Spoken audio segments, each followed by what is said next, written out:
No one in that courtroom knew what was about to happen, not the bailiff, not the audience, and definitely not Karen, who walked in wearing confidence like armor. She thought she owned the room. She thought she could bend the truth, twist the law, and walk out untouched. But what she didn't know, was that the smallest, quietest person in that courtroom, the one she underestimated the most, was about to expose her in a way she never saw coming.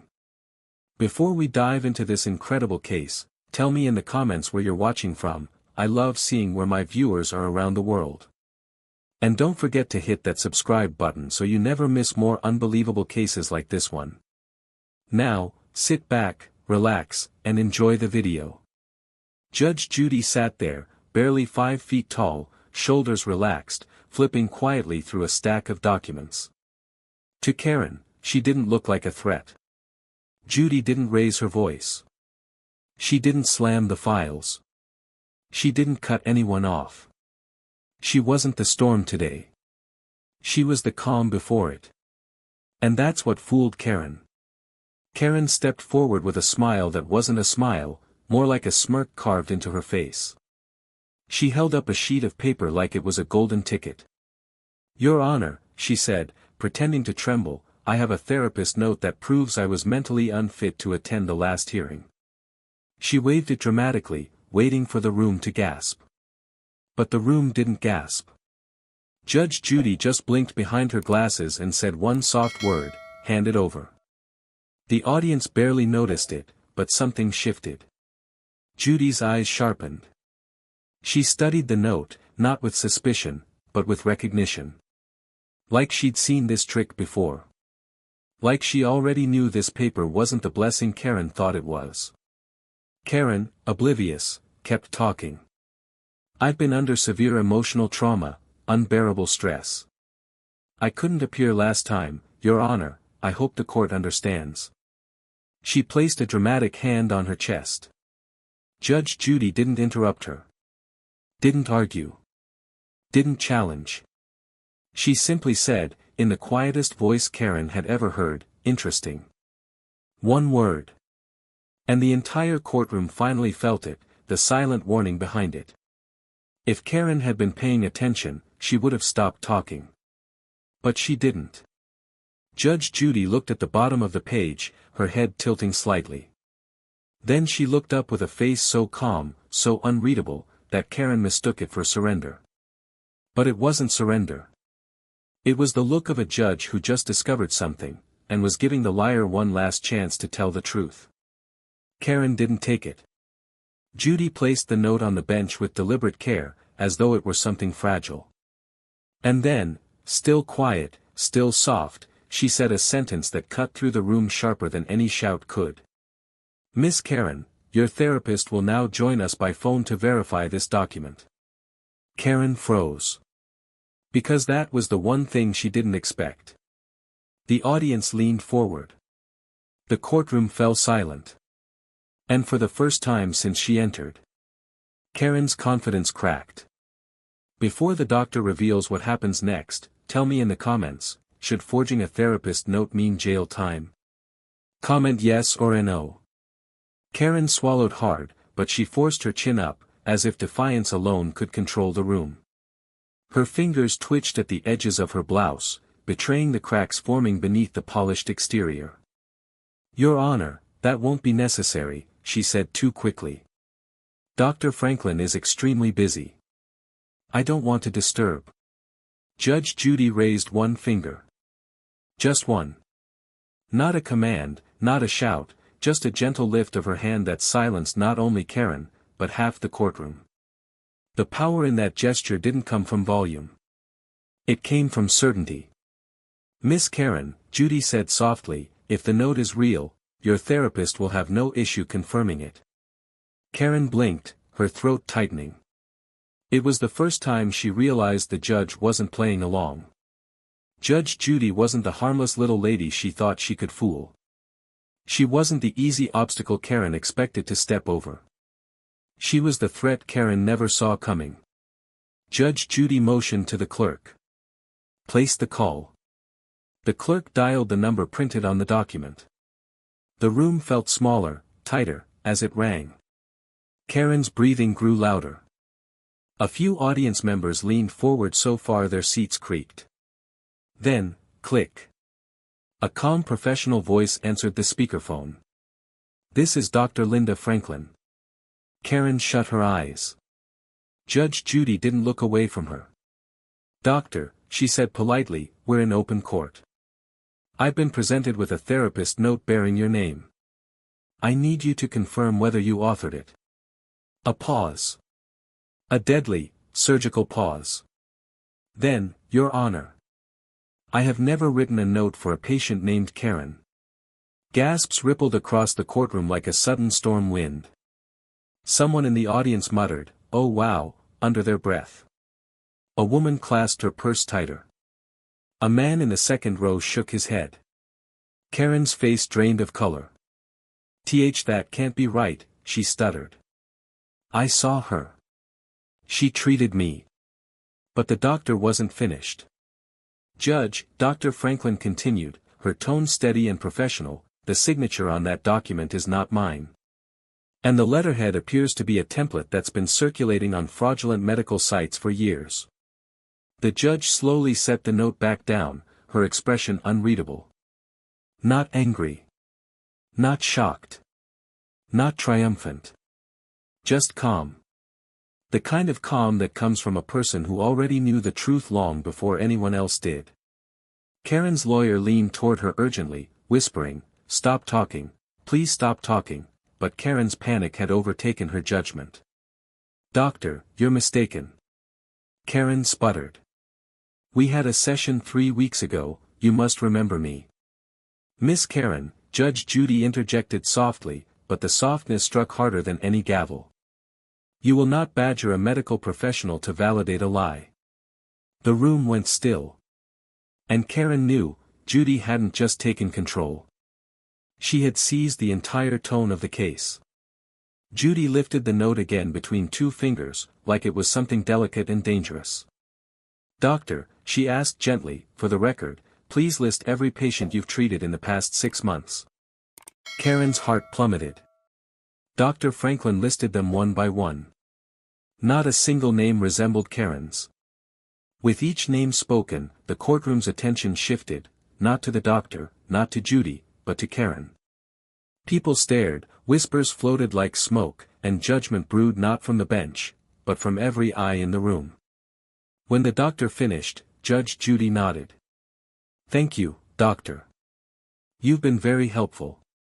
If you need anything else, Your Honor, please let me know." The call ended. Silence settled like dust.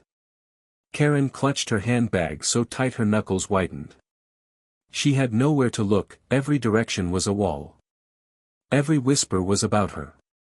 Every breath in the room seemed heavier than her excuses.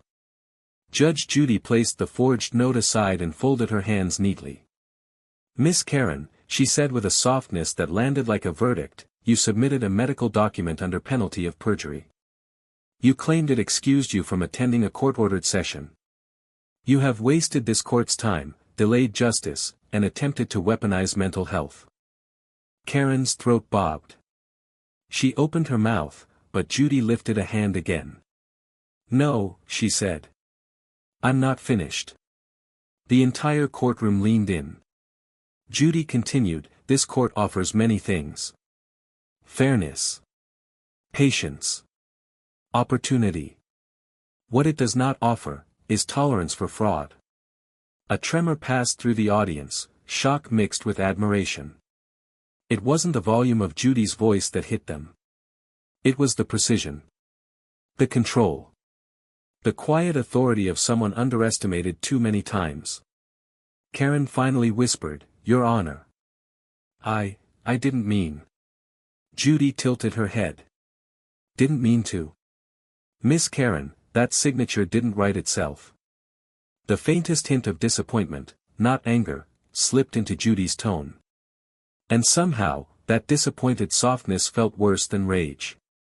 "No one forced you to forge a therapist's note. No one compelled you to lie to this court." Judy's gaze sharpened. "You chose deceit, hoping I'd be too distracted or too gentle to notice." And then, Quietly, the hammer dropped. You chose the wrong judge to underestimate. A murmur surged across the gallery like a wave hitting shore. Judy sat back, calm and composed, but her posture radiated something unmistakable, a warning. And Karen realized the truth: she hadn't just tried to fool the court. She had tried to fool Judge Judy. And she was about to pay for it. The courtroom had already shifted once, but now it shifted again, this time in a way Karen never expected. Because once the forged note was exposed, the doctor didn't simply disappear from the moment. She stayed on speakerphone, her voice steady and clear, almost surgical in the way it cut through Karen's excuses. "Your Honor," Dr. Franklin said, "if it helps, I can walk the court through the specific inconsistencies in the document." Judge Judy nodded calmly. "Please do." Karen flinched. The doctor began, with the tone of a professional who'd handled dozens of fraud attempts but never failed to identify one. "First," she said, "the date on the letterhead uses a formatting style we discontinued 3 years ago." A couple of people in the audience leaned toward each other, whispering. Karen's lawyer shut his eyes like he wanted to sink into the floor. "Second," the doctor continued, "the signature at the bottom is a copy and paste amalgamation of 2 separate digital signatures that were stolen in a data breach. It is not authentic. It does not match my official medical signature." Judge Judy turned slowly toward Karen, her eyes half-lidded but razor-sharp. Karen sat frozen, her breathing shallow. Every word from the doctor landed like another brick sealing her fate. "And third," the doctor added, "the note claims a therapy session took place in my Scottsdale office on a date I was in Chicago for a mental health conference. The location stamp itself proves the session never happened." The courtroom erupted in soft gasps. Someone in the back muttered, "She didn't even try to make it believable." Karen's jaw trembled. "Your Honor, this is wrong. I must have been misled. The note was." "Miss Karen," Judy cut in gently, "every time you speak, the hole gets deeper. That softness again. That terrifying softness. The kind that said, 'I see you. I see everything you thought you hid.'" Judy leaned back. "Doctor, in your professional experience, what does it usually indicate when a patient presents a forged mental health document?" Karen's head dropped. The doctor's answer was simple. Brutally simple. It indicates they either want to avoid responsibility, or manipulate a legal process. Judge Judy nodded once, slowly. "Thank you, doctor." A hush swept the room as the call ended. No dramatic beep. No slam. Just silence so heavy Karen felt it pressing into her lungs. Judge Judy folded her hands. "Miss Karen," she said quietly, "this court gave you opportunities. You could have appeared. You could have requested an extension. You could have told the truth." Karen swallowed hard, her voice cracking, "Your Honor. I was scared." Judy stared at her, not with cruelty, but with the weary disappointment of someone who'd seen lies dressed as fear more times than she could count. "Fear doesn't produce forged signatures," Judy replied. "Fear doesn't create documents using stolen medical templates. Fear doesn't fabricate therapy sessions in cities the doctor wasn't even in." Karen's eyes filled with tears, but Judy didn't soften. Because today, being soft would reward the lie instead of honoring the truth. "You didn't act out of fear," Judy continued. "You acted out of convenience. You wanted the court to bend around your schedule, your desires, your priorities. And then," her voice quieted even more. "And you assumed I wouldn't notice." The words weren't shouted. They weren't scolding. They were simply the truth held up like a mirror. Karen couldn't look into it. Her hands trembled on her lap. She whispered, "Your Honor. I never meant to disrespect the court." Judy's eyes softened, but not in sympathy. In clarity. "Intent," she said, "is measured by action, not apology." No one breathed. No one blinked. The tension stretched like a wire pulled too tight. Judy then turned her attention to the defense table. "Counselor," she addressed Karen's attorney, "how does your client wish to proceed now that the document has been confirmed as forged?" The attorney hesitated, a long, painful hesitation. His shoulders slumped with silent shame. "Your Honor, my client wishes to." Karen grabbed his arm. "No. Don't," she hissed. "We can fight this, she's just confused." The lawyer stared at her in disbelief. "Karen," he whispered harshly, "the doctor wasn't confused." Judge Judy lifted a hand. "Enough." The word wasn't loud, but it stopped Karen mid-breath. "This is not a battle you can shout your way out of," Judy said softly. "This is the moment you decide whether to dig deeper into dishonesty, or start climbing out." Karen's lower lip quivered. She lowered her eyes. For the first time, her voice was no longer angry, just small. What happens now?" she whispered. And Judy replied with the kind of calm that made every person in the room lean forward, knowing the storm was finally forming behind the quiet. "What happens now," Judy said, "is accountability." Accountability. The word hung over Karen's head like a weight, heavier than any sentence she'd imagined before she walked into that courtroom. When she arrived, she thought accountability meant a stern lecture and a warning. Maybe a rescheduled date. Maybe a sigh from the judge and a wave of the hand. She hadn't imagined this. She hadn't imagined the whole room staring at her like she'd just ripped pages out of a book everyone else respected. Judge Judy turned to the clerk again, that same steady patience in her eyes. "Mark the therapist's note as Exhibit A," she said calmly, "and record for the record that it has been identified as forged by the named doctor."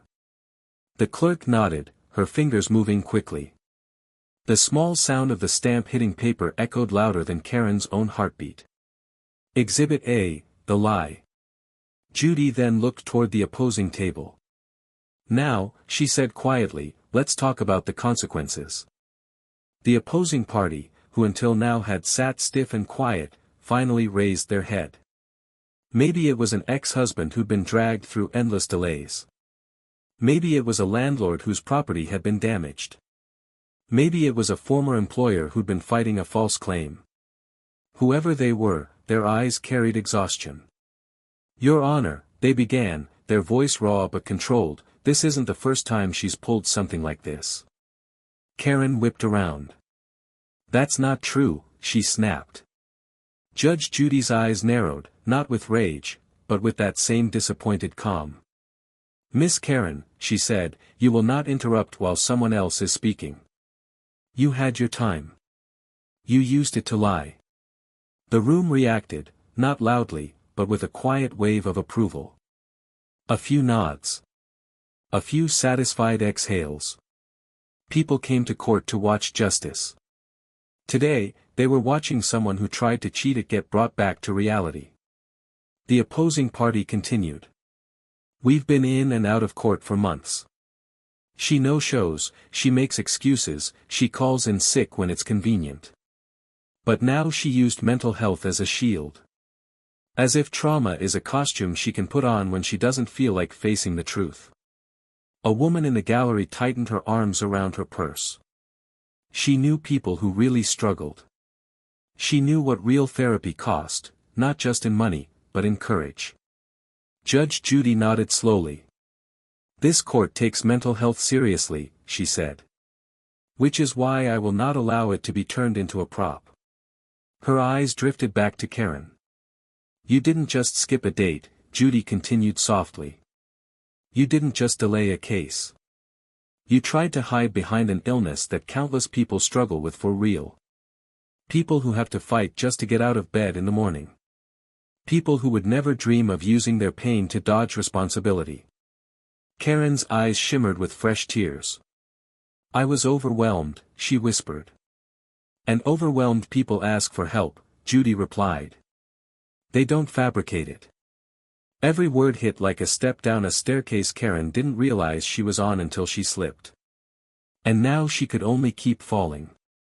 Judge Judy raised the forged note one more time, studying it like a detective studying a clue in a mystery she'd already solved. "You didn't think I'd call the doctor," she said. "It wasn't a question." Karen stayed silent. "You thought I would see a fancy letterhead and a shaky paragraph and say, 'Poor thing, she's fragile,' and pat you on the head and move the date." Judy's gaze sharpened, her voice still low. "You wanted the benefits of vulnerability without any of the honesty that comes with it." The courtroom didn't clap. This wasn't a TV episode with canned applause. It was heavier than that. More real. But a feeling moved through them, respect, not just for Judy's words, but for the way she delivered them. Quiet. Controlled.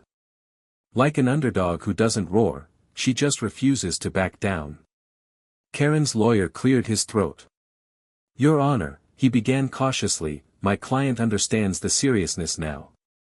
"She." "No," Judy said, still soft.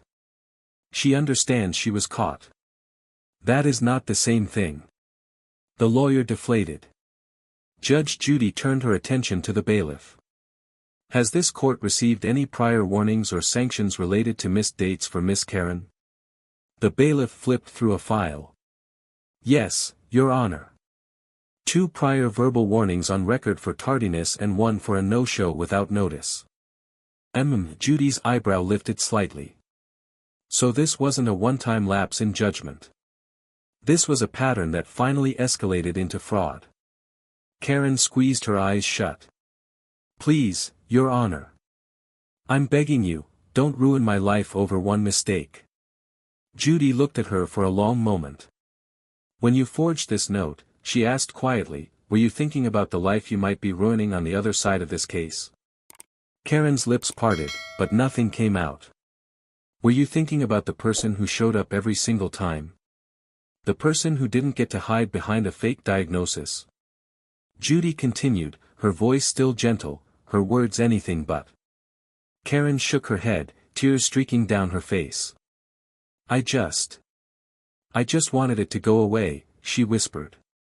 "And that's the problem," Judy said. "You thought if you dodged this responsibility long enough, it would vanish.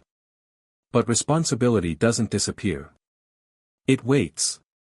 And when it catches up, it always costs more than it would have if you just faced it the first time." Her eyes swept across the courtroom, including the viewers, those sitting, those watching from home, those replaying this moment in their minds. "Let me be very clear," she added. "If anyone watching this thinks a fake doctor's note, a downloaded template, or a forged signature is a shortcut, it is not a shortcut. It is a rope you are tying around your own ankles." Karen trembled. Judy gently set the forged note aside, as if she were done letting it speak for Karen. "From this moment forward," she continued, "this case is no longer just about the original dispute. It now includes your attempt to deceive this court." The opposing party exhaled, shoulders loosening for the first time. Karen's shoulders did the opposite, they folded, caved inward. The weight of the word fraud settled fully onto her. "And Miss Karen," Judy said, her gaze steady, "I haven't even addressed your punishment yet." The entire room held its breath. Because if this was what Judy sounded like before handing down consequences, no one could imagine what came next. And for the first time, even Karen stopped begging. Because deep down, she knew. This wasn't the story of a woman fooling a court. It was the story of a woman who tried to, and met the one judge she couldn't fool. And the underdog she underestimated, was the only one still standing tall. The courtroom felt like it was holding its breath. As if the air itself knew they had finally reached the moment everything had been building toward. The forged note, the lies, the stalling, the excuses, every thread Karen had woven was about to snap at once. Judge Judy sighed softly, a sound so small it barely reached the first row, but somehow it vibrated through the entire room. She reached for the forged note again, not with anger, not with dramatic flair, but with the steady precision of someone lifting evidence from a crime scene. "Bailiff," she said quietly, "bring Exhibit B." Karen's eyes shot open. "Exhibit what?" she whispered, but no one heard her, not really. Her words were swallowed by the tension wrapped around the walls. The bailiff carried a manila folder forward and handed it to Judy. Inside were color printouts, neatly clipped together. Judy slid the top page forward. A template. A blank therapist note template downloaded from a website infamous for fraudulent medical documents. The header matched the forged note exactly. The audience gasped, not loudly, but sharply, like a collective cut of breath. Karen shook her head violently. That's, you don't understand. Judy finally lifted her eyes. Miss Karen, she said softly, we traced the metadata on the document you submitted. It was downloaded from a website called quickhealthforms.net. Karen froze. Judy continued, you filled it out using an online editor at 2:14 a.m., the night before you emailed it to the court clerk. The gallery erupted into whispers. A man whispered, caught red-handed. A woman muttered, she played herself. Karen's lawyer rubbed his temples. Karen stared forward, expression hollowing. Your Honor, that's impossible. I didn't. Judy leaned forward just slightly, her voice dropping to the quietest tone yet, the tone that always preceded her hardest truth. Miss Karen, please don't insult my intelligence. The whispers died instantly. Her words cut like clean steel. No anger, no raised voice, no theatrics. Just the pure weight of truth. You didn't stumble into this lie, Judy continued. You crafted it. You selected a fraudulent template. You typed out a false diagnosis. You forged a signature. And when confronted, you tried to gaslight a licensed doctor on record. Karen's lip trembled. You didn't panic, Judy said. You planned. Karen squeezed her eyes shut. Your Honor, please. I was desperate. Desperation doesn't create a forged timestamp, Judy said calmly. It creates confession. You chose deception instead. A long, heavy silence sat on the room. Judy didn't look triumphant. She didn't look pleased. She looked like a judge who had seen the same mistake 100 times and knew exactly where it always led. She placed the printed template beside the forged note. Side by side, the lie and its origins glared back at Karen. Bailiff, Judy said softly, read the analysis from the fraud specialist. The bailiff unfolded the final page. According to the report, he read aloud, the forgery is confirmed with a 99.3% certainty. The signature was artificially generated from 2 separate stolen digital images. The letterhead was copied from a fraudulent template. The claimed session date conflicts with the doctor's documented travel schedule. Karen whispered, stop, please stop. But the report wasn't finished. Additionally, the bailiff continued, digital tracing shows the document originated from the defendant's IP address, using a personal device. The courtroom gasped. Someone whispered, she made it in her kitchen. Karen covered her face with both shaking hands. Judge Judy clasped her own hands together. Miss Karen, she said softly, you forged a mental health record. You attempted to deceive this court. And you wasted the time, patience, and trust of everyone involved. There was no cruelty in her tone. Only fact. Only truth. And somehow, truth hurt more than any shouting ever could. Karen's shoulders crumpled. I'm sorry, she whispered. I'm so sorry. But Judge Judy didn't react to the apology. She didn't lean back, didn't soften. She simply breathed once and spoke the words everyone was waiting for. This, Judy said, is fraud. And fraud has consequences. Karen sobbed quietly.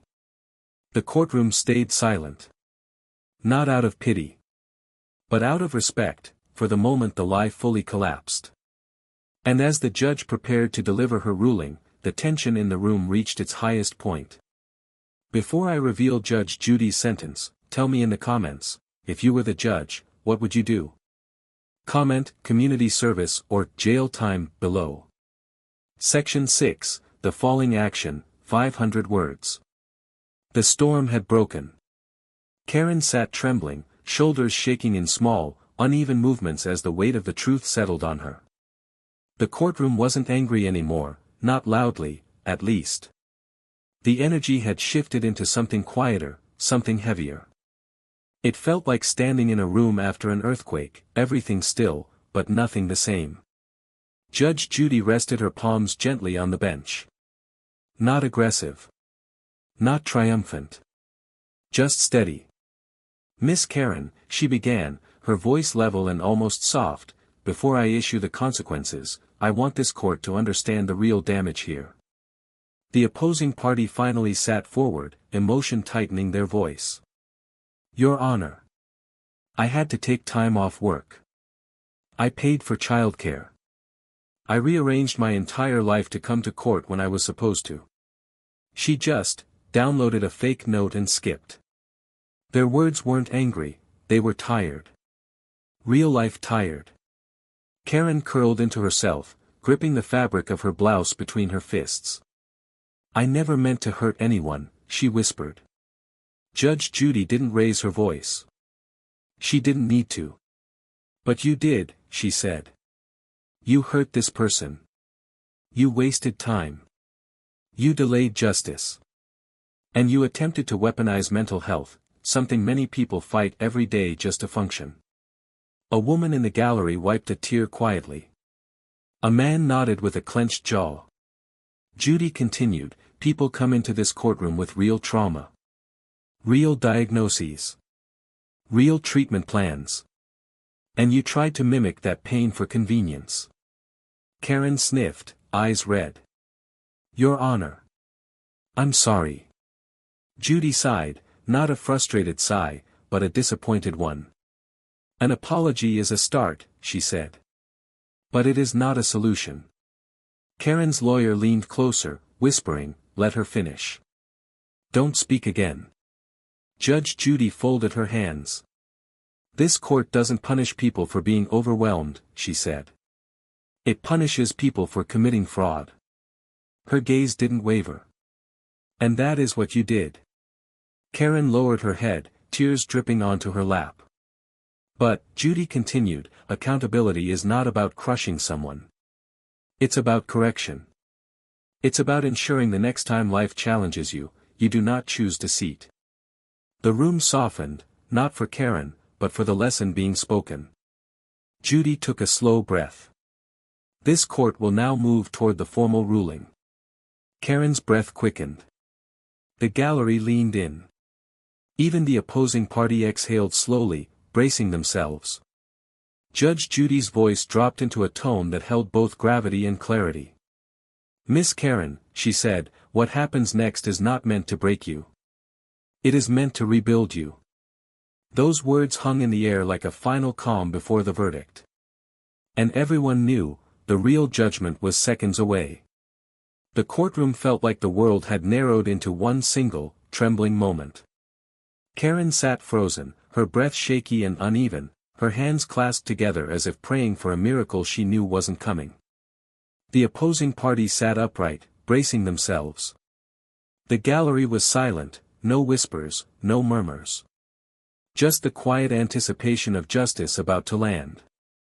Judge Judy adjusted her glasses, not with impatience, but with the calm authority of someone who knew exactly what she was about to say, and knew it mattered. "Miss Karen," she began, her voice steady, "you forged a medical document. You attempted to deceive this court. You forced a licensed doctor to defend her integrity. You wasted the time and resources of every person involved in this case."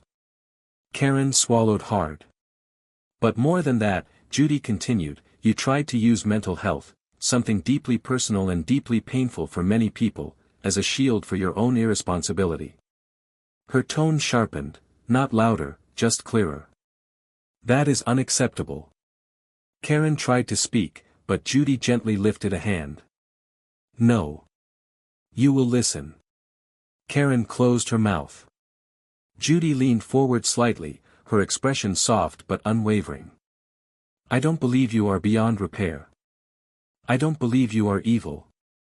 I believe you are someone who has gotten away with small lies for too long, until one day, the lie became too big to carry. Tears slipped down Karen's cheeks. This court, Judy said, is not here to ruin you. It is here to rebuild your understanding of truth. She tapped the forged note once, lightly. So here is my ruling. The gallery leaned in. First, Judy said, you will pay a fine for submitting fraudulent documentation to the court. Karen nodded weakly. Second, Judy continued, you will complete 80 hours of community service. Real service. Not a checkbox. Not an excuse. Something that reminds you what responsibility feels like. Karen wiped her tears. Third, Judy added, you are required to attend actual therapy sessions, not because you forged a note, but because you need to understand why you turned to deceit instead of honesty. A few people in the gallery nodded softly, the weight of the moment settling into them. And lastly, Judy said, tone softening again, you will issue a formal apology, in writing, to this court and to Dr. Franklin, acknowledging the seriousness of your actions. Karen sobbed, but for the first time, her tears weren't manipulative or performative. They were real. Yes, Your Honor, she whispered. I will. Judge Judy exhaled gently. Good. Then she did something no one expected. She leaned back, her voice quiet but warm, almost human in a way that reached even the coldest corners of the room. Miss Karen, Judy said, one mistake does not define your life. But refusing to learn from it would. Take this ruling not as punishment, but as permission to begin again the right way. The entire courtroom softened.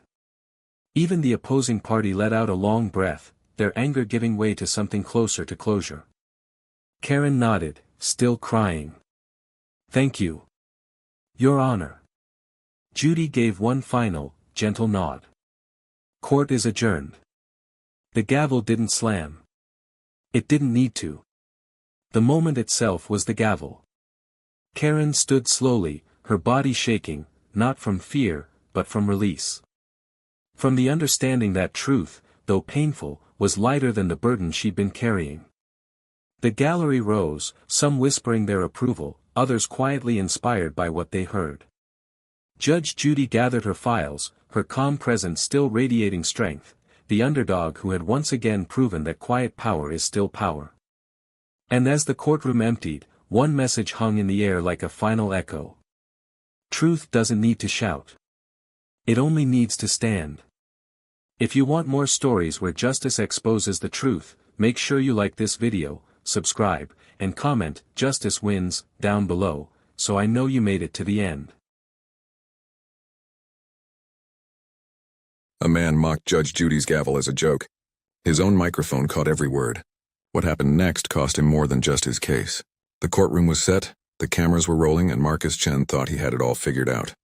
He sat in the defendant's chair, a smirk playing at the corners of his mouth, completely unaware that the small black microphone clipped to his collar was about to become his worst enemy. The studio lights cast their usual glow over Judge Judy Scheindlin's courtroom, where the mahogany bench stood as it always did, elevated and commanding. The familiar setup, the wood-paneled walls, the audience seated in neat rows, all of it felt routine. But this case, this particular Tuesday afternoon taping, would become anything but routine. Judge Judy herself sat at her bench, her reading glasses perched on her nose as she reviewed the case file in front of her. At 81 years old, she had presided over thousands of cases, seen every type of defendant imaginable, heard every excuse in the book. Yet something about this case, about this defendant, would test even her legendary patience. Marcus Chen, 28 years old, graphic designer, resident of Queens, sat with the kind of casual confidence that comes from severely underestimating your opponent. His wrinkled button-down shirt, his relaxed posture, the way he leaned back in his chair like he was settling in to watch a movie rather than defend himself in a lawsuit, all of it screamed one thing. He didn't take this seriously. Beside him, his friend Trevor fidgeted nervously, eyes darting between Marcus and the judge, clearly understanding something Marcus didn't. Across the aisle, the plaintiff, Raymond Foster, a 52-year-old landlord with graying temples and a folder thick with evidence, sat with the quiet confidence of a man who knew he had the truth on his side. He wasn't here for drama. He was here for justice, for the $4,500 Marcus owed him, and he had every receipt, every photo, every document to prove it. But here's what nobody in that courtroom knew yet. That $4,500 was about to become much, much more. And the reason why? The moment that would change everything was waiting just minutes away, hidden in plain sight. Ready to be caught by the very technology Marcus had forgotten, was listening. Judge Judy's gavel, the small wooden hammer that Marcus would soon call meaningless, sat beside her nameplate waiting for its moment. What Marcus was about to say, what that microphone was about to catch, would turn this simple landlord-tenant dispute into one of the most watched, most shared, most talked about episodes in Judge Judy history. But we're getting ahead of ourselves. First, you need to understand how we got here. Why Marcus thought he could walk into America's toughest courtroom and walk out unscathed, and what Judge Judy was about to teach him about respect, consequences, and the power of that little toy hammer he was about to mock. Before we dive into this incredible case, tell me in the comments where you're watching from. I love seeing where my viewers are around the world. And don't forget to hit that subscribe button so you never miss more unbelievable cases like this one. Now sit back, relax, and enjoy the video. Before we dive into what Marcus said that shocked everyone in that courtroom, make sure you hit that subscribe button and turn on notifications. Trust me, you do not want to miss how Judge Judy responds to what's coming. This is one of those moments you'll want to tell your friends about. Now let's see how this all started to fall apart. The case itself seemed straightforward enough, at least on paper. Raymond Foster versus Marcus Chen. Landlord versus tenant, a tale as old as the American rental system itself. The complaint was simple. Marcus owed 3 months of unpaid rent totaling $4,500, and he had left Foster's studio apartment in Queens looking like a disaster zone. But as Judge Judy had learned over her decades on the bench, simple cases often revealed the most complex characters, and Marcus Chen was about to prove that theory spectacularly. Judge Judy had built her empire on cases exactly like this one. For over 25 years, her show had dominated daytime television, pulling in millions of viewers who tuned in not just for the legal drama, but for her. Judith Scheindlin, the former Manhattan family court judge who had seen the absolute worst of humanity during her time on the criminal bench, had somehow become America's most beloved judicial figure. Her sharp wit, her refusal to tolerate nonsense, her ability to see through lies with surgical precision, these were the qualities that had made her a cultural icon. But here's what made Judge Judy different from every other TV judge, every other courtroom show that had tried and failed to capture her magic. She genuinely didn't care about being liked. She cared about the truth. She cared about the law. She cared about holding people accountable for their choices. And when someone walked into her courtroom with an attitude, with disrespect, with the kind of arrogance that suggested they thought they were above the rules, that's when Judge Judy became truly formidable. Marcus Chen had no idea what he was walking into. His friends had warned him, of course. Everyone knows Judge Judy. Everyone has seen the clips, heard the stories, watched her eviscerate defendants who dared to lie or make excuses. But Marcus, in his infinite confidence, had waved off those warnings with a laugh.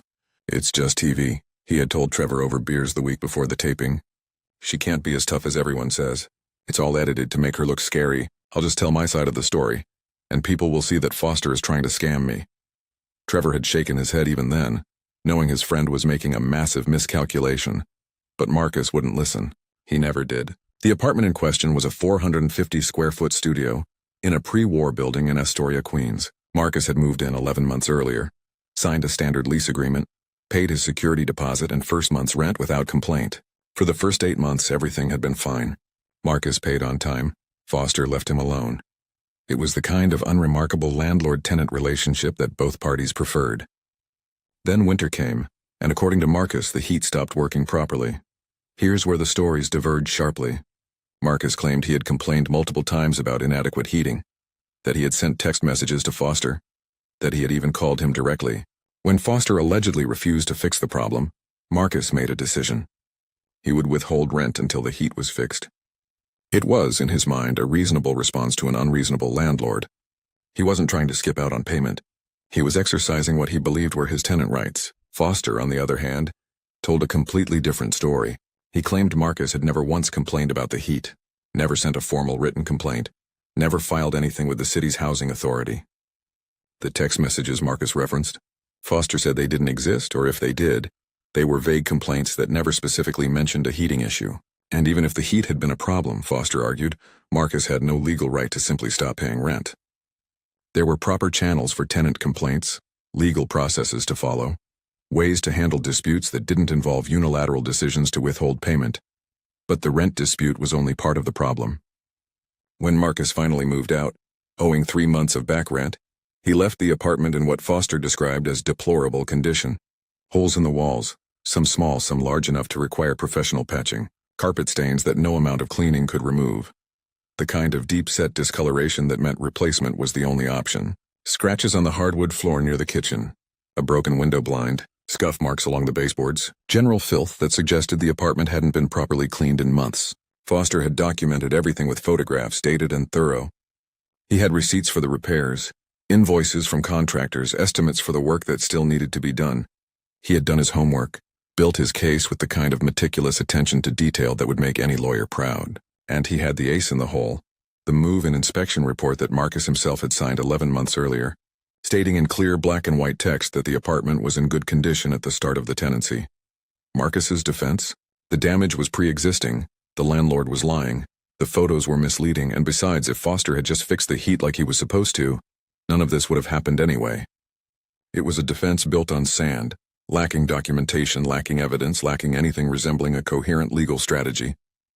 But Marcus believed it would work because Marcus believed he was smarter than everyone else in the room. He had agreed to appear on Judge Judy's show for a simple reason.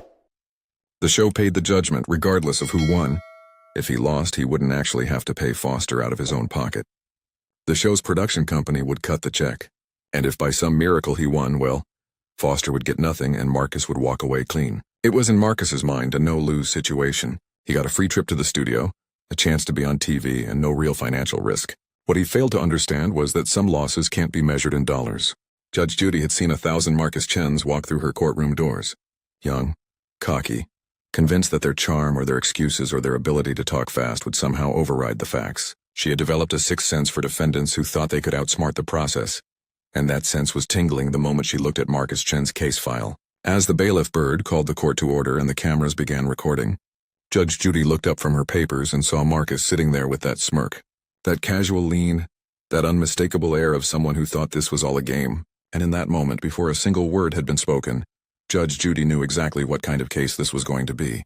The only question was how spectacularly Marcus would self-destruct. She wouldn't have to wait long to find out. The case began like any other. Judge Judy, her hands folded on the bench, her expression neutral but alert, turned first to Raymond Foster. "Mr. Foster, tell me what happened here." Her voice was direct, no warmth, no hostility, just pure efficiency. This was how she always started, giving the plaintiff the floor, letting them lay out their case before she started dissecting it. Foster cleared his throat and began, his voice steady and respectful. "Your Honor, I rented my studio apartment to Mr. Chen for $1,500 a month. He paid fine for 8 months, then suddenly stopped. No explanation, no communication, just stopped paying. When he finally moved out, I walked into the apartment and it was destroyed. Holes in the walls, ruined carpet, the place was filthy. I'm here for 3 months of unpaid rent, that's $4,500. Judge Judy nodded, already flipping through the evidence Foster had submitted. Photos of the apartment, clear and damning, showed exactly what he had described. A hole near the bedroom closet, roughly the size of a fist. Dark stains on the beige carpet that looked like wine or coffee, ground in deep. Dust and grime coating the windows. She held up one photo, examining it over her glasses. "This is how he left it?" Foster nodded. "Yes, Your Honor, I had to hire cleaners, hire contractors. That's not normal wear and tear. That's damage." Judge Judy set the photo down and turned her attention to Marcus, and this is where the temperature in the room began to shift. "Mr. Chen, you owe this man $4,500 and you trashed his apartment. What's your excuse?"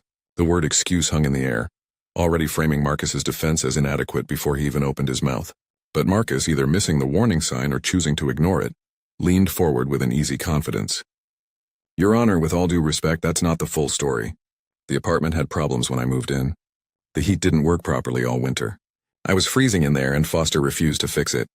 I withheld rent because I was paying for a service I wasn't getting. And those photos make it look worse than it was. Some of that damage was already there." Judge Judy's eyes narrowed slightly, the first crack in her neutral facade. "You withheld rent? Are you a lawyer, Mr. Chen?" Marcus blinked, caught off guard by the sharpness of the question. "No, I'm a graphic designer, but I know my rights as a tenant." "Oh, you know your rights?" Judge Judy's voice rose slightly, a warning sign that anyone familiar with her show would recognize immediately. "Then tell me, counselor, did you file a complaint with the city? Did you put your heating complaint in writing? Did you follow any legal procedure whatsoever before you decided to play judge and jury with your landlord's money?" Marcus shifted in his seat, his confidence wavering. "I texted him about it. Multiple times." Judge Judy held up a hand. "Show me the texts." Marcus fumbled with his phone, scrolling through messages while the courtroom waited in uncomfortable silence. After a long moment, he looked up, his face slightly flushed. I must have deleted them, but I definitely sent them. A few audience members exchanged glances. Trevor, sitting beside Marcus, closed his eyes briefly, recognizing the hole his friend was digging. Judge Judy leaned back in her chair, her expression now one of barely concealed irritation. You deleted the only evidence that would support your claim? How convenient. Mr. Foster, did you receive any complaints about heating? Foster shook his head. Not one, Your Honor, the heat worked fine. I have other tenants in the building, nobody else complained. He's making this up to justify not paying rent. Judge Judy picked up the lease agreement, flipping to a specific page. Mr. Chen, did you sign a move and inspection report? Marcus nodded reluctantly. Yes, but I didn't really read it carefully. I was in a hurry to move in. You didn't read it carefully, Judge Judy repeated, her voice dripping with disbelief. Let me read it to you then. It says, and I quote, Tenant acknowledges that the apartment is in good and clean condition with no existing damage. Your signature is right here at the bottom. So either you lied when you signed this or you're lying now. Which is it? The courtroom had gone completely silent. Marcus's face was now visibly red, his earlier confidence completely evaporated. He stammered, I'm not lying, the damage happened over time and the heat really was a problem. Judge Judy cut him off. Over time? You lived there for 11 months. Normal wear and tear doesn't include holes in walls and destroyed carpets. And as for the heat, you have no proof, no documentation, no complaints filed with anyone except apparently some magical disappearing text messages. She paused, letting her words sink in. Mr. Chen, do you think I was born yesterday? Marcus opened his mouth to respond, but no words came out. The trap had been set, and he was firmly caught in it. Judge Judy glanced at the evidence again, then announced, I'm going to take a 5-minute recess to review the repair receipts and utility records. Everyone stay seated. She rose from her bench, her black robe flowing behind her as she disappeared through the door to her chambers. The courtroom remained silent, the tension thick enough to cut with a knife. Marcus sat frozen, his mind racing, trying to figure out how everything had gone so wrong so quickly. And then, in what would become the biggest mistake of his life, he turned to Trevor and forgot about the small black microphone still clipped to his collar, still live, still broadcasting every word to the entire courtroom. The recess should have been Marcus's moment to regroup, to think carefully about his next move, to perhaps show some humility. Instead, it became the moment that would define the entire case and haunt him for years to come. Judge Judy had exited through the door behind her bench, and the courtroom settled into an uncomfortable quiet. The audience members whispered to each other, speculating about how the case would end. The bailiff stood at his post, arms folded, expression unreadable. Raymond Foster sat calmly, reviewing his documents one more time, confident in his evidence. And Marcus, feeling the weight of how badly the case was going, turned to Trevor with frustration written all over his face. What Marcus didn't realize, what he had completely forgotten in his anxiety and wounded pride, was that his microphone was still active. The small wireless lavalier clipped to his collar, the one the production assistant had attached before the taping began, was still transmitting. Still feeding his voice to the overhead speakers, to the production booth, to every single person in that courtroom. Marcus leaned toward Trevor, shaking his head in disbelief at how Judge Judy had questioned him. And then in a moment of breathtaking stupidity he said it. Man, this is such a joke.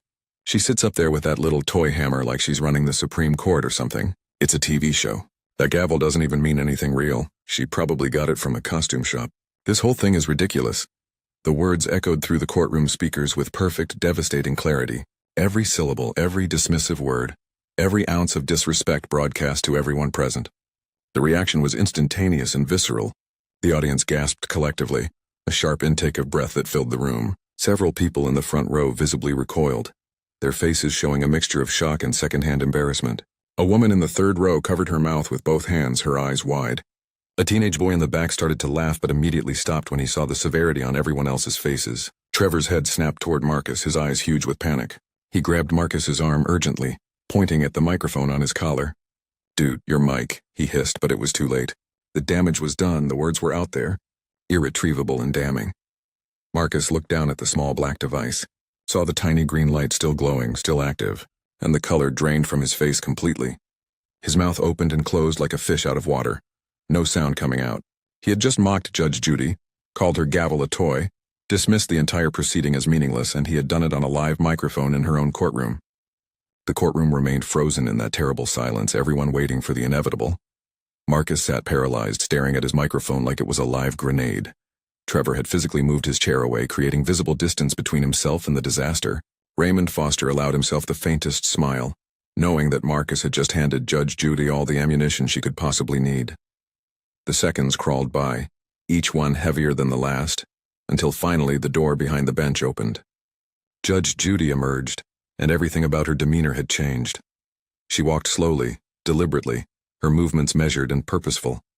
She wasn't rushing.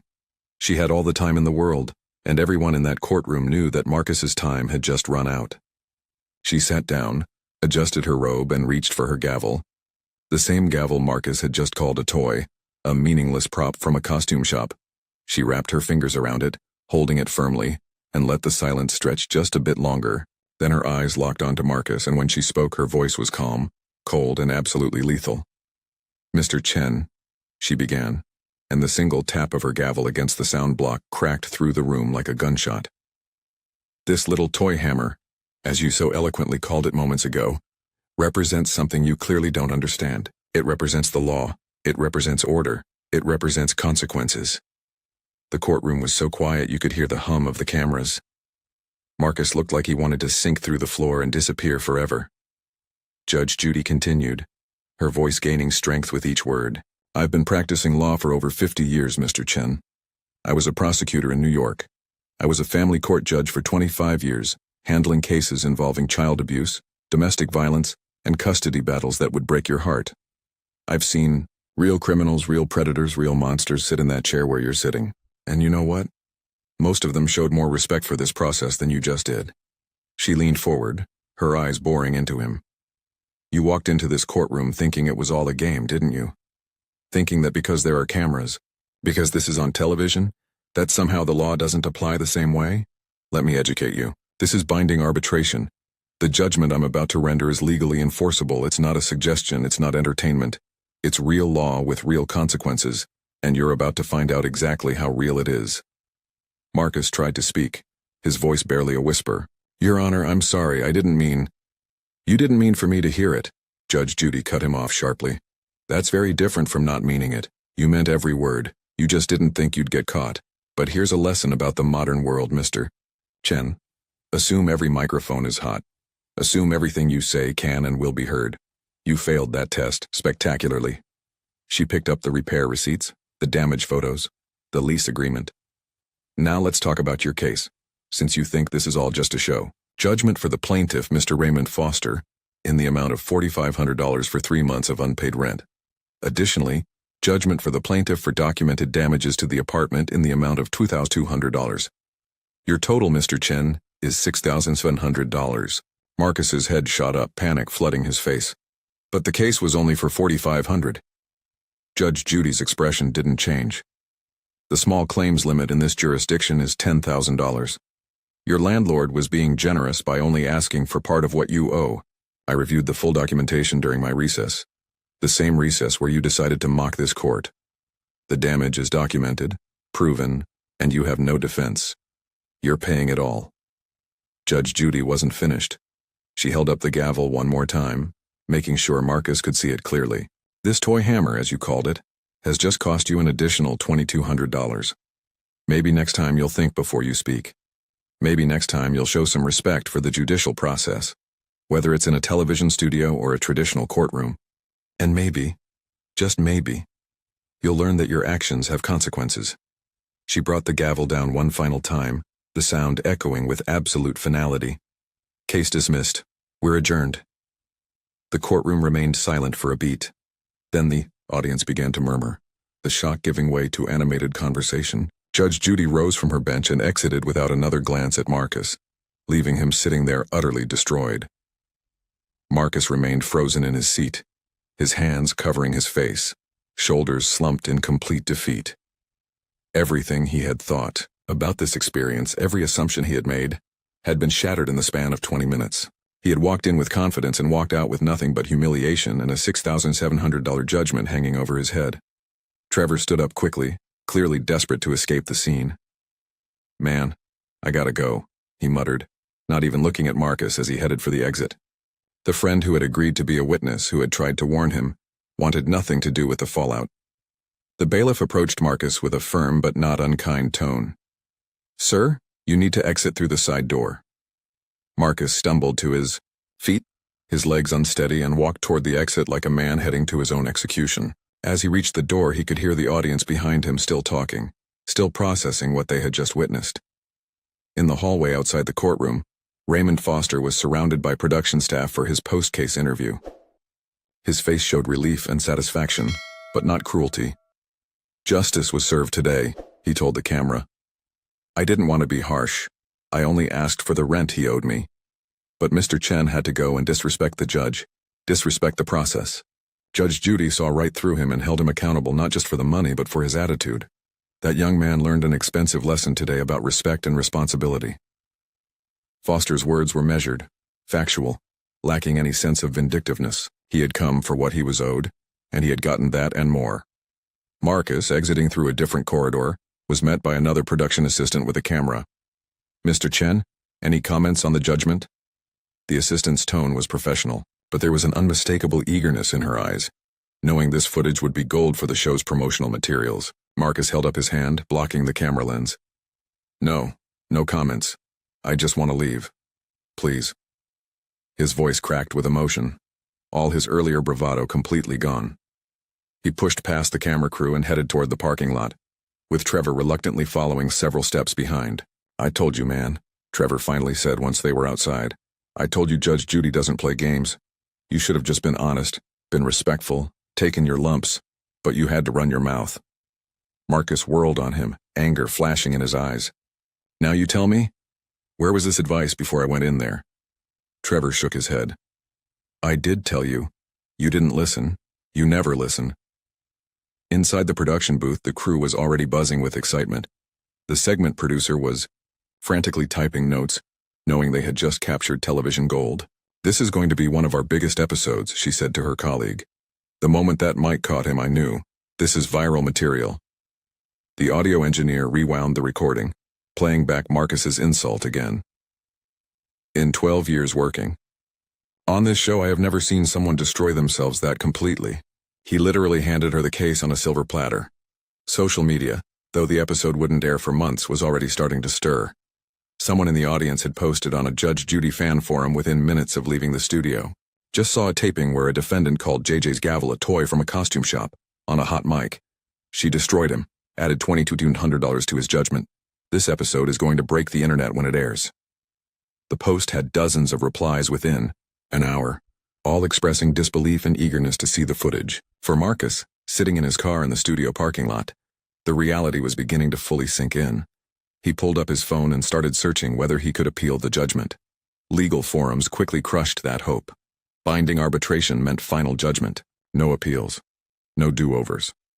$6,700 plus the humiliation was now his permanent reality. He had thought appearing on Judge Judy would vindicate him, prove that he was right and Foster was wrong. Instead, he had become a cautionary tale about disrespect, arrogance, and the importance of knowing when to keep your mouth shut. 3 months later, the episode aired on a Tuesday afternoon, and within hours, Marcus Chen's life changed forever in ways he never could have anticipated. The moment his insult was caught on the microphone became an instant viral sensation. Clips flooded YouTube, TikTok, Instagram, and Twitter. Reaction videos appeared by the hundreds, with creators pausing at the exact moment Marcus's face went pale, analyzing every micro-expression, every word of Judge Judy's devastating response.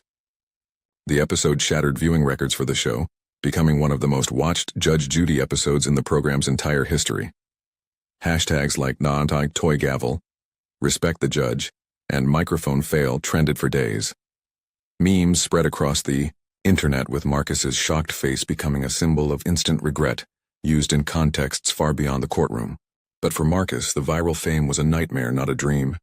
His name was now permanently attached to one of the most embarrassing moments ever captured on daytime television. When he applied for jobs, potential employers would Google his name and find dozens of articles about his Judge Judy disaster. Interview after interview went cold once the story came up. "So you're the guy from Judge Judy?" one hiring manager asked, barely suppressing a smile. Marcus tried to explain, tried to contextualize it, but there was no coming back from it. His dates went similarly. Women would recognize him from the show, or friends would send them the clip after seeing his dating profile. "Oh my God, you're toy gavel guy," one date exclaimed in the middle of dinner. pulling out her phone to show him the very clip he had tried desperately to forget. The relationship ended before dessert arrived. At family gatherings, relatives brought it up with a mixture of amusement and disappointment. His mother, bless her heart, tried to be supportive, but even she admitted, "Marcus, what were you thinking?" Judge Judy, of all people? The $6,700 judgment was paid by the show's production company. As per the standard agreement contestants sign, Marcus didn't have to reach into his own pocket, but that was small consolation. The cost to his reputation, his mental health, his future opportunities. That bill would take years to settle. He had wanted his moment of fame, his chance to prove he was right. Instead, he became famous for being spectacularly wrong, and the entire world got to watch it happen. Trevor, his former friend, distanced himself completely after the episode aired. "I can't be associated with that," he told mutual friends. "Everyone knows I was sitting right there." I tried to warn him, but now I'm part of the story too. Their friendship, built over years, ended because Marcus couldn't control his mouth for 5 minutes. Raymond Foster, the landlord, used the judgment money to repair his apartment and find a better tenant. But more than the money, he appreciated that someone had finally held Marcus accountable. That young man thought he could charm his way out of responsibility, Foster told a reporter who contacted him after the episode went viral. Judge Judy taught him what his parents apparently never did, that respect matters, that your word matters, and that consequences are real. Foster never gloated, never rubbed it in. He simply moved on with his life, secure in the knowledge that justice had been served. For the millions who watched the episode, the lessons were clear and powerful. In workplaces across America, managers showed the clip during training sessions about professionalism and assuming microphones are always live. In law schools, professors used it as an example of how not to conduct yourself in any legal proceeding. Parents showed it to their teenagers as a warning about disrespect and arrogance. The story transcended the courtroom and became a cultural touchstone about accountability in the digital age. Judge Judy herself never commented specifically on the Marcus Chen case, but in interviews that followed, she reiterated her philosophy. Respect isn't optional. The law isn't a game, and if you walk into any courtroom, television or otherwise, thinking you can talk your way out of the truth, you're going to learn a very expensive lesson. Her words resonated because Marcus's story proved them absolutely correct. The episode became required viewing for anyone considering appearing on a court show, a stark reminder that these proceedings, despite being televised, carry real legal weight and real consequences. As years passed, the video remained online, a permanent digital record of what happens when arrogance meets accountability. Marcus eventually moved to a different state, trying to build a new life away from the shadow of his most famous moment. He found work, though never in his chosen field, and learned to live with the fact that Toy Gavel Guy would follow him forever. But perhaps in the quiet moments of reflection, he understood what Judge Judy had tried to teach him. That respect costs nothing, but disrespect can cost everything. That words have weight, especially when you forget the microphone is listening, and that a gavel, whether in a traditional courthouse or a television studio, represents something far bigger than wood and metal. It represents justice, accountability, and the simple truth that actions have consequences. The studio lights may have dimmed that day, and the cameras may have stopped rolling, but the lesson lived on. Judge Judy's gavel, the one Marcus called a meaningless toy, had taught him the most expensive lesson of his life. And somewhere in courtrooms real and televised, that lesson continues to echo with every strike of wood against wood, reminding us all that respect for the law is never negotiable, and consequences are always real. What an incredible story of how one moment of disrespect changed everything. Marcus learned the hard way that Judge Judy's gavel isn't a toy, and consequences are always real. If this story gave you something to think about, hit that subscribe button right now, because we bring you powerful true stories like this every single week. Smash that like button, share this video with someone who needs to hear this lesson about respect and accountability, and drop a comment below telling me, have you ever said something you immediately regretted, or witnessed someone disrespect authority and face instant karma? I read every comment and I'd love to hear your stories. Remember, in a world where every microphone might be live and every moment might be recorded, respect costs nothing, but disrespect can cost you everything. Thank you so much for watching, and I'll see you in the next video where we dive into another unbelievable true story. Until then, think before you speak, respect the process, and never ever forget that the mic might be on. Karen Mitchell. This is how she walked into Judge Judy's courtroom with a foolproof plan and walked out having destroyed her own case in under 7 minutes. For 3 months, Karen had been preparing for this moment. She had her evidence organized in color-coded folders. She had her timeline memorized down to the minute. She had witnesses lined up, text messages printed, and receipts highlighted. But her secret weapon, the one thing she was absolutely certain would guarantee her victory, was her husband David. He was going to testify exactly what she told him to say, and Judge Judy would have no choice but to rule in her favor. That's what Karen told herself every single morning while rehearsing in front of the mirror. Judge Judy was just another judge, predictable, easy to manipulate if you knew how to play the game. Karen had watched dozens of episodes, studied the patterns, and figured out the formula. She knew exactly what to say, exactly how to present herself, and exactly how to trigger sympathy while burying the defendant. She had this figured out. Then everything fell apart the moment her husband opened his mouth. One question from Judge Judy. One simple, direct question that Karen never prepared him for. And David's answer didn't just contradict her story. It completely exposed what she'd been hiding from the court, from the defendant, and from everyone watching. What happened next wasn't just a loss. It was a public dismantling so brutal that even the court staff struggled to keep straight faces. Before we dive into this incredible case, tell me in the comments where you're watching from. I love seeing where my viewers are around the world. And don't forget to hit that subscribe button so you never miss more unbelievable cases like this one. Now sit back, relax, and enjoy the video. Karen wasn't suing over something small. This was a $5,000 lawsuit against her former wedding photographer, Monica Chen.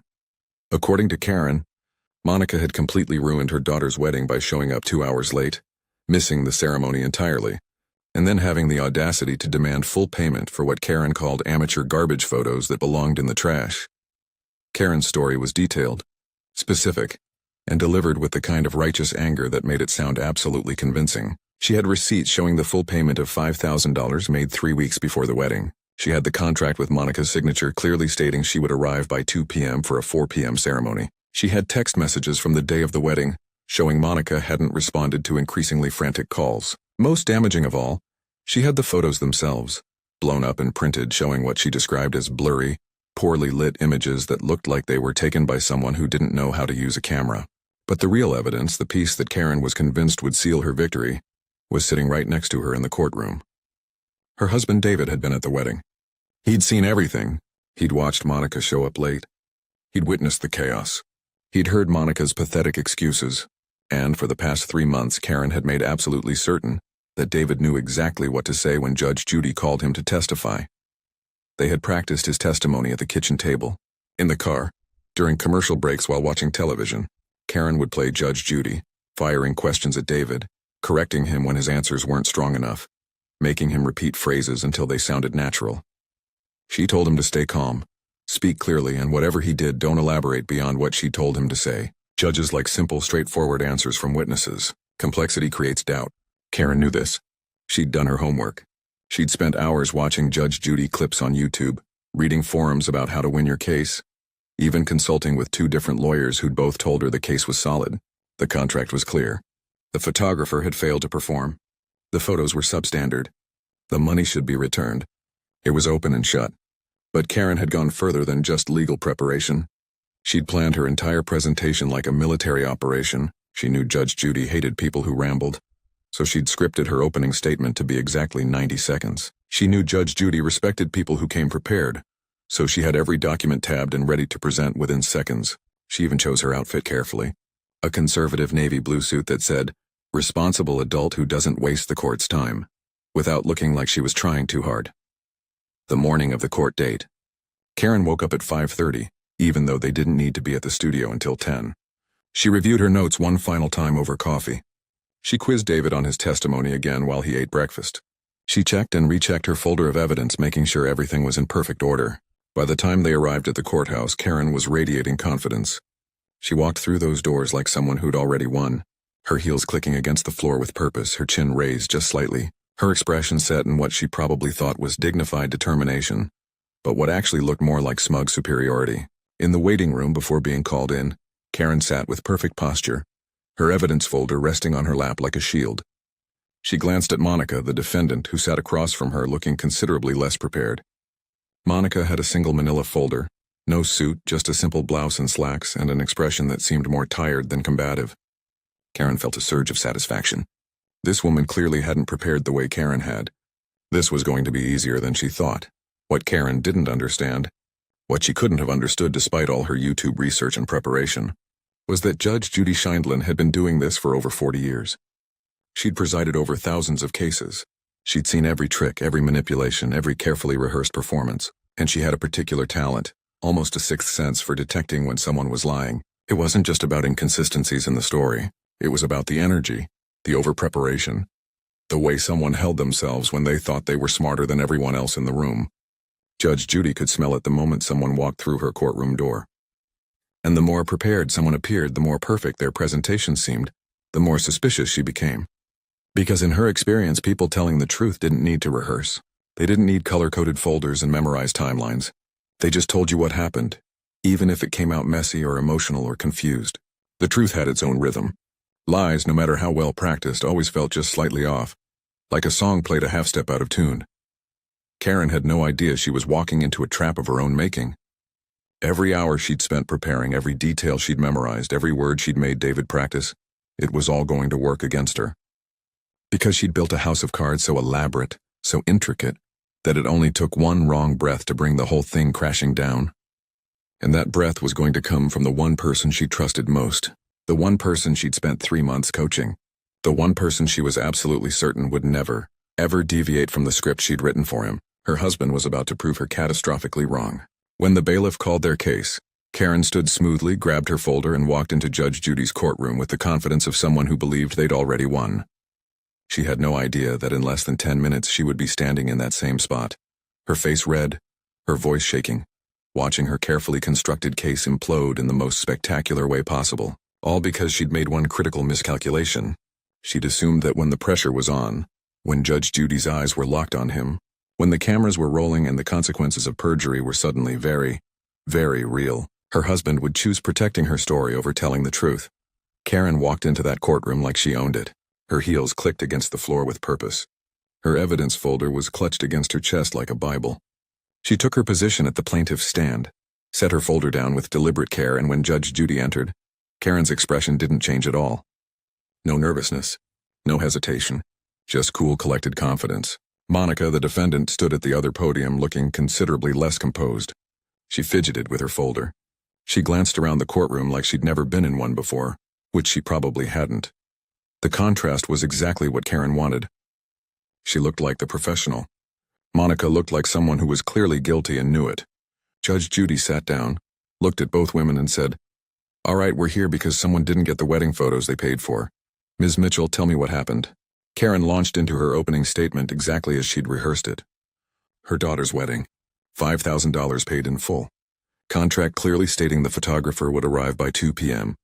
Monica showed up after 6 p.m., missing the entire ceremony, the first dance, the cake cutting, everything that actually mattered. The photos she did take were blurry, poorly lit, and completely unusable. Karen's voice was steady. Her facts were clear. Her timeline was precise. She even pulled out the contract at exactly the right moment, holding it up so Judge Judy could see Monica's signature. It was a perfect presentation. Too perfect. Judge Judy let her finish, which should have been Karen's first warning sign. When Judge Judy lets you talk without interruption, it's usually because she's already spotted the hole in your story, and she's waiting to see how deep you'll dig yourself before she stops you.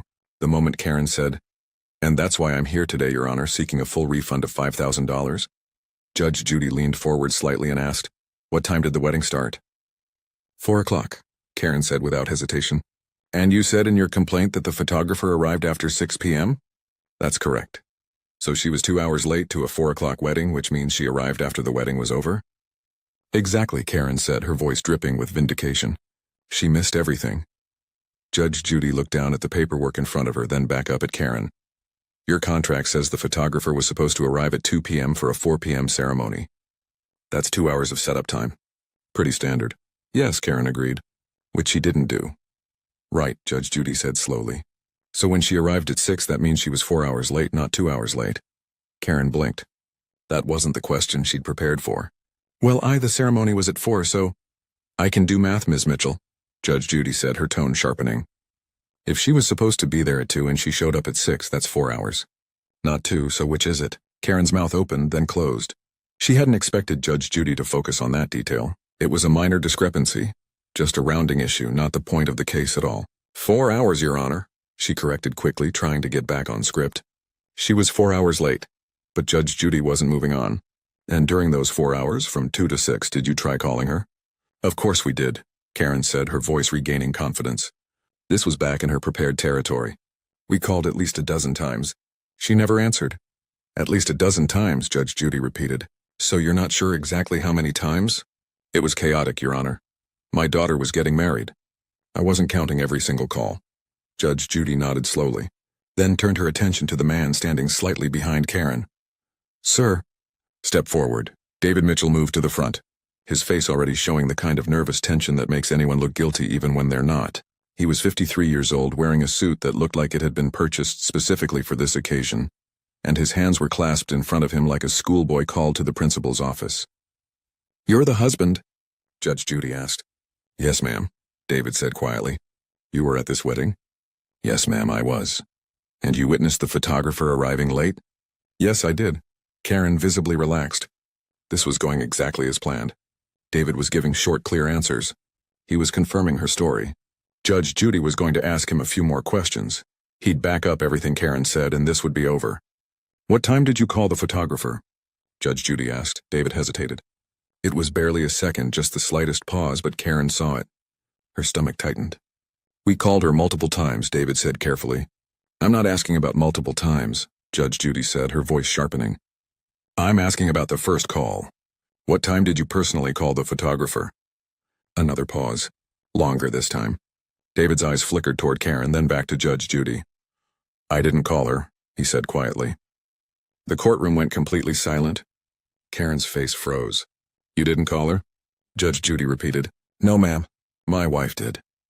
So when your wife said we called her a dozen times, she actually meant she called her a dozen times. You didn't make any calls? That's correct. Judge Judy leaned back in her chair, studying David with the kind of focus that made him shift his weight from foot to foot. When did you first notice the photographer was late? This was the question. The one Karen hadn't prepared him for because she'd never imagined Judge Judy would ask it this way. David swallowed hard. Around 5:30, he said. Karen's hand gripped the edge of the podium. That wasn't what they'd practiced. That wasn't anywhere close to what they'd practiced. Judge Judy's eyebrows raised slightly. 5:30. So an hour and a half after the ceremony started, you noticed the photographer was late? Well, yes, David said, his voice getting quieter. I was sitting with the guests during the ceremony, and then we went to the cocktail hour, and that's when my wife came and told me the photographer hadn't shown up yet. So you didn't notice on your own? Judge Judy clarified. Your wife told you? Yes, ma'am. Karen tried to jump in. Your Honor, I don't see how this is relevant. The point is that she didn't show up. I'll decide what's relevant, Judge Judy cut her off sharply. Right now I'm talking to your husband, not you. She turned back to David. So at 5:30 your wife tells you the photographer is late. What happened next? David's face was getting redder. He looked like a man who desperately wanted to be anywhere else on earth. She asked me to keep trying to call Monica while she dealt with other things. And did you? I called twice. She didn't answer. What time was that? Maybe 5:45. Judge Judy picked up a piece of paper from her desk. According to the phone records your wife submitted as evidence, there were 13 calls made to the photographer's number that day. The first one was at 5:27 p.m. The last one was at 6:03 p.m. That's 13 calls in 36 minutes. She looked at David. Does that sound right? Yes, ma'am, that sounds about right. So let me make sure I understand this correctly, Judge Judy said, her tone becoming more pointed. The photographer was supposed to arrive at 2 p.m. The ceremony started at 4 p.m., but nobody called her until 5:27. Is that correct? David nodded miserably. Yes, ma'am. The courtroom was so quiet you could hear the ventilation system humming. Karen's face had gone from confident to pale. Your Honor, she started, her voice tight. We were busy with the wedding. We assumed she was there. We didn't realize. You assumed a photographer you paid $5,000 to was there, but you never actually looked for her. Judge Judy asked. The venue was large. There were a lot of people. I was helping my daughter get ready. For 2.5 hours you never once thought to check if the photographer you specifically hired had actually arrived. Karen's voice was rising now, desperation creeping in. I had a million things to deal with. My daughter was getting married. I understand that, Judge Judy said, her voice calm but cutting. What I don't understand is why you're telling me this photographer missed your ceremony when, according to your own husband and your own phone records, you didn't even try to contact her until an hour and a half after the ceremony was over. Karen's mouth opened and closed like a fish gasping for air. That's not, we didn't, she stammered, her carefully rehearsed composure completely shattered. Judge Judy held up her hand. Let me finish because we're not done yet. She turned back to David, who looked like he wanted to sink through the floor. "Sir, when did the photographer actually arrive?" David took a deep breath. This was it. The moment Karen had dreaded from the second he hesitated on that first question. "She got there around 6, he said quietly. "And did she take photos?" Karen's head whipped toward him, her eyes wide with panic and fury. "David, answer the question," Judge Judy commanded. "Yes, ma'am. She took photos for about 2 hours. And did you see these photos?" "Yes." "Were they blurry and unusable like your wife claims?" The pause that followed felt like it lasted an hour. David looked at Karen, and for a moment you could see him weighing his options. Lie under oath on national television, or tell the truth and face whatever came after. He chose the truth. "No, ma'am," he said, his voice barely above a whisper. "They were good photos." The courtroom exploded with murmurs. Karen's face went from pale to bright red. "That's not true," she shouted. "Those photos were garbage. They were completely unusable." "Then why?" Judge Judy said, her voice cutting through Karen's outburst like a knife. "Did you post 17 of them on your Facebook page 3 days after the wedding with captions about how beautiful your daughter looked?" Karen froze. Completely, utterly froze. Judge Judy held up printed screenshots. "The defendant brought these. Your own Facebook posts. My beautiful daughter on her special day. Couldn't be prouder. The best day of our lives. These memories will last forever. You tagged the photographer in every single one of them." The evidence was right there, blown up on printed pages showing Karen's own words praising the exact photos she was now claiming were unusable garbage. "I was being polite," Karen said weakly. "You were being polite when you posted them publicly and tagged the photographer by name. But then 3 weeks later you decided they were actually terrible and demanded all your money back?" Judge Judy's voice was dripping with sarcasm. "That's very interesting timing, Ms. Mitchell. Would you like to know what I think happened?" Karen didn't answer. She just stood there, her evidence folder clutched against her chest like it could somehow protect her from what was coming. "I think the photographer showed up exactly when she was supposed to. I think she took beautiful photos. I think you loved them. And then I think you saw an opportunity to get your money back by claiming she didn't do her job. And you thought you could come into my courtroom and lie your way to $5,000. Judge Judy wasn't finished.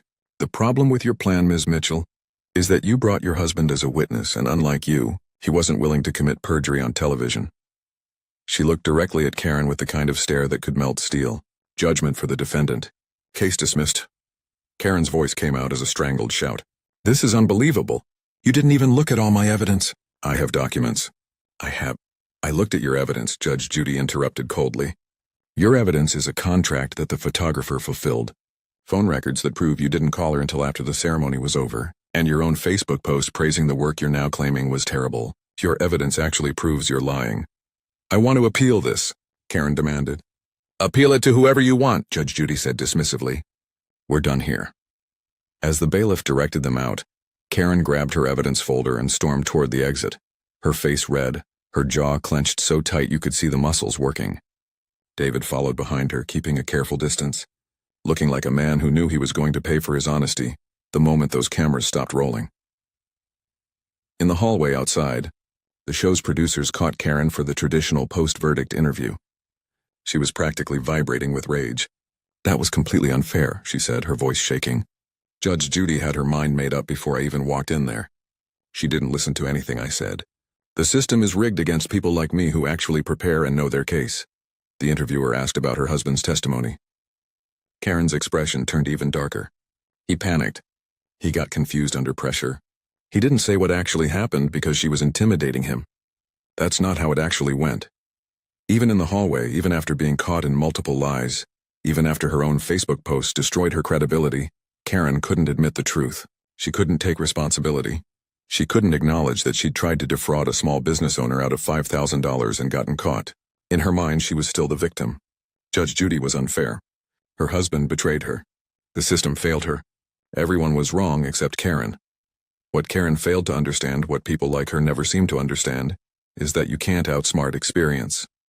Judge Judy has sat in that chair for decades. She's heard every lie, every excuse, every manipulation tactic that exists. She knows the difference between someone who's genuinely wronged and someone who's trying to game the system. And the more prepared you are, the more rehearsed your story sounds, the more suspicious she becomes. Karen's biggest mistake wasn't bringing her husband as a witness, although that certainly didn't help. Her biggest mistake was thinking she was smarter than everyone else in that courtroom. She thought she could memorize a script, organize some documents, practice her testimony, and fool a woman who's been detecting lies since before Karen was born. She thought confidence and preparation could substitute for truth. She was spectacularly, publicly wrong.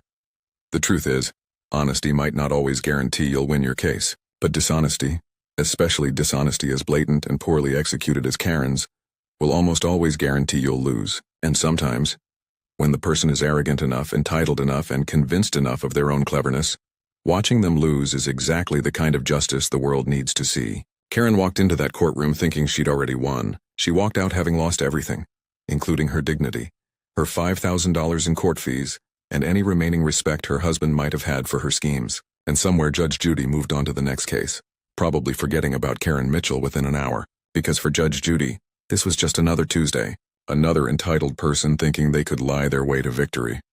Another reminder that in her courtroom, the truth always comes out. If you loved watching Karen's elaborate scheme explode in her face thanks to her own husband's honesty, you absolutely need to see our video on entitled mother demands refund. After eating entire meal, Judge Judy's response was perfect. Where another person learns the hard way that you cannot fool Judge Judy Schindlin. That link is in the description below, and trust me, it's even more satisfying than this one. And if you want more courtroom justice like this every single week, hit that subscribe button and turn on notifications, so you never miss when entitled people get exactly what they deserve. Now drop a comment and tell me, what do you think was Karen's worst mistake? Was it bringing her husband to testify? Was it posting those photos on Facebook? Or was it thinking she could outsmart someone with 40 years of experience by watching a few YouTube videos? Let me know what you think in the comments below. I'll see you in the next one.